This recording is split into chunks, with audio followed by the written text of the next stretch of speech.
Have you ever stood somewhere so quiet, it feels like the air itself is holding its breath? That's how Red Creek felt the morning they found the first body. A man's throat cut clean. No struggle. No noise. Just a body laid out in the woods, like someone had placed him there on purpose. They said the birds didn't sing that morning. I believe it. Because whatever happened out there, it wasn't random. It was a ritual. Detective Mark Hensley had seen his fair share of death, 20 years on the job, the kind of man who carried the smell of old coffee and regret wherever he went. His partner, Dana Rowe, was different. Younger. Precise. She came from forensics, the kind of detective who didn't just see the blood, she studied it, like it was talking to her. Together, they were sent to Red Creek. A small town where people waved at you on Main Street, and locked their doors before sunset. The first crime scene gave them nothing. No prints, no footprints, no trace evidence. Just that clean slice, surgical. Mark stood there, squinting against the flashing red lights. Looks like he knew exactly what he was doing, he muttered. Dana crouched beside the body, scanning the dirt. Too clean for random, she said. We're looking at someone who plans. And she was right. The second body showed up 10 days later. A woman. Mid-40s. Found near the old sawmill. Her wrists were tied. Her eyes were open. And carved faintly into her forehead, 3 intersecting lines. A symbol. Mark called it a calling card. Dana called it a message. Forensics came up empty again. Whoever this was, they knew how to erase themselves. Even the rope fibers had been bleached. But Dana found something. A single black thread. Synthetic. Industrial. It didn't belong there. Red Creek started to unravel.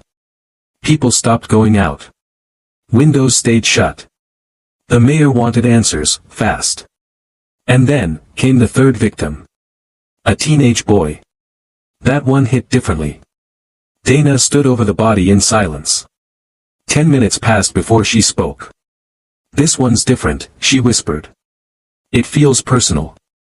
The cuts were deeper. Angrier. The killer was losing control. And this time, they left something behind. Under the boy's fingernail, a sliver of skin. Not his own. Forensics ran it. No match. But the profile told them enough. Male. Mid-30s. Smoker. And traces of industrial lubricant in his bloodstream. That black thread suddenly made sense. There was only one place in Red Creek where you'd find synthetic fibers and industrial lubricant, the old machine parts factory. Mark and Dana started digging through employee files. Dozens of names. All men. All potential suspects. Most were scared to talk. Small-town fear runs deep. But one stood out, Lewis Crane. Mechanic. Quiet. Kept to himself. No priors. When they questioned him, he didn't flinch. Didn't blink. And when Dana mentioned the symbol carved on the victims' foreheads, he smiled. Just a little. That was enough. They tailed him for a week. Every night, home, dinner, beer, sleep. Nothing unusual. Nothing human, either. Then, while searching his trash, they found it, a torn piece of black cloth. Same synthetic fiber. It was the first solid link. When forensics confirmed the match, they moved in. Lewis Crane was arrested 2 days later. He didn't fight. Didn't speak. Just stared. In his workshop, behind a false wall, they found a wooden box. Inside, photos of the victims. Newspaper clippings. And a small knife. Every blade edge numbered. Each number matching a symbol carved into a body. It wasn't about rage. It wasn't about lust. It was about control. After the arrest, the town tried to go back to normal. But Red Creek never really recovered. Mark sat outside the precinct one evening, staring at the hills. 20 years, he said. You think you've seen it all. Then you meet someone like him. Dana didn't answer. She was watching the evidence truck drive away, the knife, the photos, the last pieces of horror packed neatly in boxes. She said later she could still smell bleach. Sharp. Metallic. Cold. That smell never left her. Because the thing about Red Creek. It's clean now. Too clean. And some stains. They don't wash out. They just sink deeper. Waiting. They thought it was over. Red Creek had been quiet for almost a year. The grass grew back where the police tape used to flutter. And the people started smiling again, or at least pretending to. Detective Dana Rowe stayed on the force, but Mark Hensley. He retired. Too many sleepless nights. Too many ghosts. He said once. You can close a case, but you can't bury it. It started again on a Monday morning. A maintenance worker found the body behind the diner. A man in his 40s, posed like he was asleep. Hands folded neatly across his chest. No struggle. No mess. Just that same unnatural stillness. And carved faintly into his neck. 3 intersecting lines. The same symbol from the old case. The Red Creek murders. Dana was the first on scene. She froze when she saw it. That mark, it was too precise to be coincidence. She whispered to herself. Louis Crane's in prison. And he was. Serving life without parole. No visitors, no letters, no chance of getting out. So how was his signature showing up again? They called Mark back in as a consultant. He didn't want to come. But when he saw the photo, he just stared at it for a long time. Then quietly said, "That's not Crane's hand." The cuts were the same, but something about them was different. Not surgical. Mechanical. Like someone had studied his work, and was trying to perfect it. Forensics came up empty again. Whoever did this learned from the first case, no DNA, no prints, no trace fibers. But there was one thing. Under the victim's fingernail. A fragment of clear plastic. Dana examined it under a microscope. It wasn't glass. It was something synthetic. A tag. With numbers printed in tiny black ink. And when she traced it, it led to the county evidence locker. The same locker where the Red Creek evidence was stored. Someone had access. Someone was inside. Mark and Dana started digging through the chain of custody reports. And that's when they found it. A missing signature. One night shift officer had signed out a box from the old case. 2 weeks before the new murder. The officer's name was Derek Holt. When they questioned him, Holt looked nervous. Too nervous. He said it was for training purposes.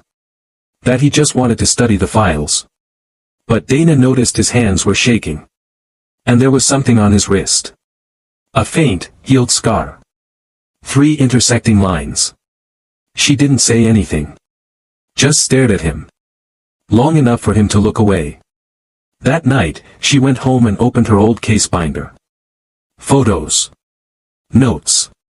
Everything from the first investigation. And that's when she saw it.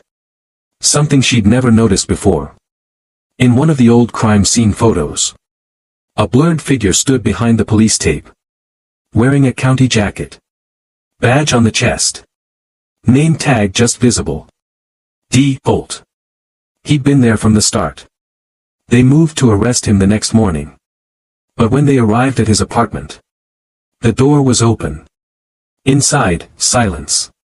And on the table, a single wooden box. Inside it, a knife. A photograph of Louis Crane. And a note. It read, "He taught me everything. Now I'll finish what he started." The news broke that night. Red Creek was back on edge. Mark stood outside, staring into the dark woods beyond the station. "You catch one monster," he said, "you think the story ends. But monsters don't die. They multiply." Dana looked at the knife on the table. The same design as before. But sharper, newer. She whispered. "This isn't a copycat." Mark turned to her. "What do you mean?" She looked up, eyes hollow. "Crane didn't make him. She paused. He made Crane. That's when they realized. They never caught the real killer. Red Creek wasn't cursed. It was chosen. And somewhere out there, the true author of all that death was still writing. There's a saying in homicide work. The case doesn't end when you close it. It ends when it closes you. For Mark Hensley and Dana Rowe, that day was coming fast. After Derek Holt's death, the so-called copycat, the town of Red Creek fell into silence again. No new murders. No new messages. But Dana couldn't shake it. Something was off. The note Holt left behind. He taught me everything. Now I'll finish what he started. It didn't sound like a killer's confession. It sounded like a student's assignment. Like someone was still grading his work. She went back to the prison where Lewis Crane was serving life. A maximum security facility an hour outside town. She hadn't seen him since his arrest 2 years ago. When she walked in, the air felt heavier. Like even the walls remembered him. Crane looked older, but his eyes hadn't aged a day.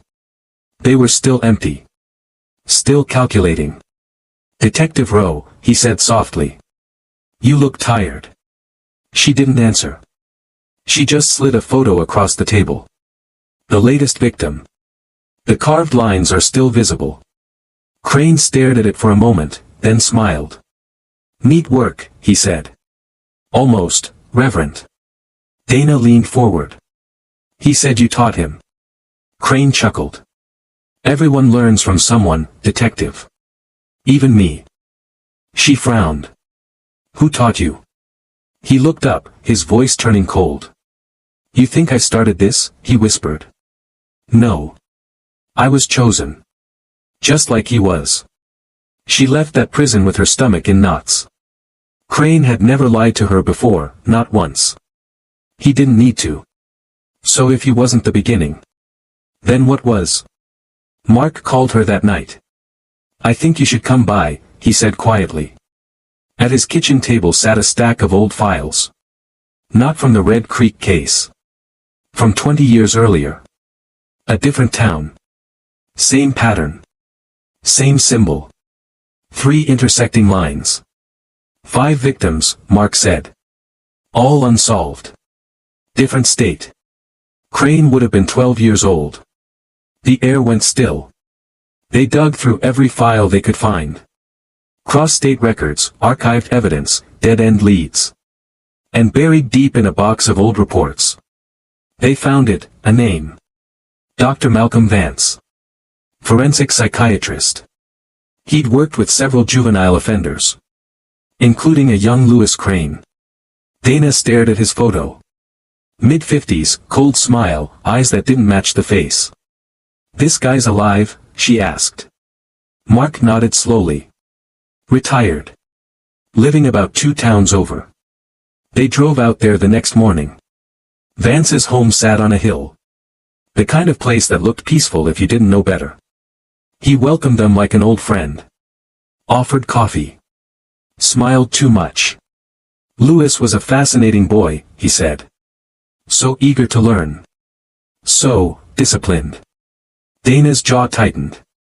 "You taught him about control. About pain." Vance tilted his head. "I taught him about precision." He took it further. Mark looked around the living room. Books everywhere. Psychology. Anatomy. Criminal profiling. And on the wall, a framed sketch. 3 intersecting lines. Mark drew his gun. "Stay where you are." Vance just smiled. "You really think this ends with me?" He raised his hand slowly. And that's when Dana noticed it. A faint scar on his wrist. The same mark. They found more in the basement. Old medical files. Photos of Crane as a boy. And other children, each labeled by a code. Project Harrow. A private behavioral experiment. Supposedly shut down decades ago. But the notes told a different story. Vance wasn't treating them. He was shaping them. When they arrested him, he didn't resist. He just said one thing as they let him out. You'll never catch all of them. Back at the station, Dana opened one last folder from his basement. Inside, a map. Red dots scattered across the state. Each one marked a murder. Each one with that same symbol. Mark leaned over her shoulder. My God, he whispered. This isn't one killer. It's a network. Dana's voice was barely a breath.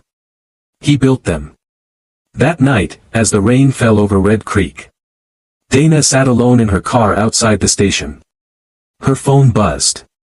A new message. Unknown number. Just one line. Nice work, detective. Your turn. She stared at it for a long time. Then looked up, into the rearview mirror. And behind her, through the fogged glass, a faint reflection of 3 intersecting lines, drawn on the back window. Some stories don't end. They evolve. And Red Creek was only the beginning. Red Creek had never felt smaller. After everything, after Crane and Holt, after Dr. Vance, the town should have breathed a sigh of relief. But Dana Rowe didn't feel relief. Because Project Harrow was still alive. And now, she knew, she had been in it all along. It started with the message. Her phone buzzed late at night, no number, just one line. Your turn.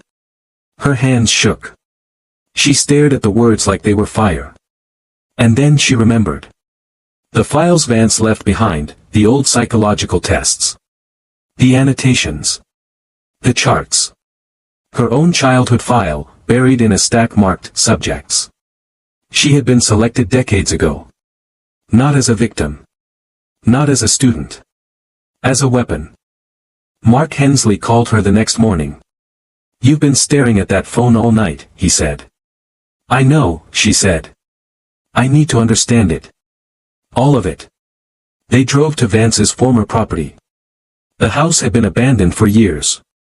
Overgrown, decaying, but the basement was intact. Inside, boxes and files stacked like a tower of secrets. Every child Vance had ever studied, every one that became a killer, documented. Every step of their life recorded, analyzed, manipulated. And at the center, a binder with her name. It was a blueprint. Not just for Crane. Not just for Holt. For a whole generation. Vance had identified potential for control, for precision, for following orders without question. And somehow, Dana had passed every test. Every evaluation. Her career, her instincts, even her moral compass, all carefully calibrated. She realized it then. She wasn't just chasing killers. She had been shaped to stop them. Mark looked at her, finally seeing the weight she carried.